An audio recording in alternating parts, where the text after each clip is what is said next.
بسم اللہ الرحمن الرحیم۔ ہمارے نبی صلی اللہ علیہ وسلم کا درد بھرا اللہ تبارک و تعالیٰ سے التجا۔ اے اللہ، تجھی سے شکایت کرتا ہوں میں اپنی کمزوری اور بے کسی کی اور لوگوں میں ذلت و رسوائی کی۔ اے ارحم الراحمین، تو ہی ضعفاء کا رب ہے اور تو ہی میرا پروردگار ہے۔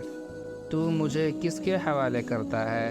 کسی اجنبی بیگانہ کے جو مجھے دیکھ کر تر شروع ہوتا ہے اور منہ چڑھاتا ہے، یا کہ کسی دشمن کے جس کو تو نے مجھ پر قابو دے دیا؟ اے اللہ، اگر تو مجھ سے ناراض نہیں ہے تو مجھے کسی کی بھی پرواہ نہیں ہے۔ تیری حفاظت مجھے کافی ہے۔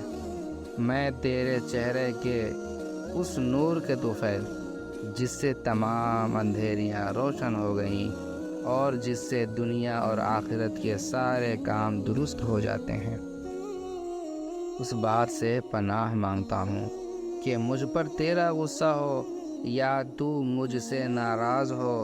تیری ناراضگی کا اس وقت تک دور کرنا ضروری ہے جب تک تو راضی نہ ہو۔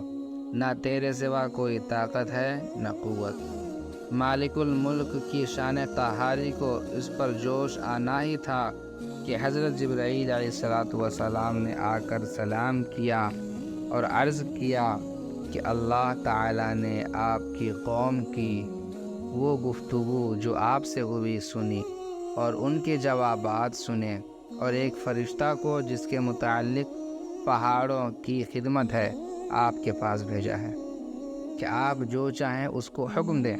اس کے بعد اس فرشتہ نے سلام کیا اور عرض کیا کہ جو ارشاد ہو میں اس کی تعمیل کروں۔ اگر ارشاد ہو تو دونوں جانب کے پہاڑوں کو ملا دوں جس سے یہ سب درمیان میں کچل جائیں، یا اور جو سزا آپ تجویز فرمائیں۔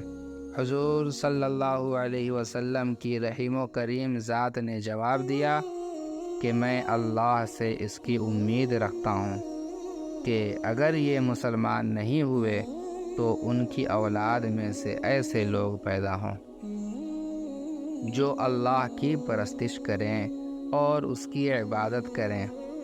یہ ہیں اخلاق اس کریم ذات کے جس کے ہم لوگ نام لیوا ہیں کہ ہم ذرا سی تکلیف سے کسی کی معمولی سی گالی دے دینے سے ایسے بھڑک جاتے ہیں کہ پھر عمر بھر اس کا بدلہ نہیں اترتا۔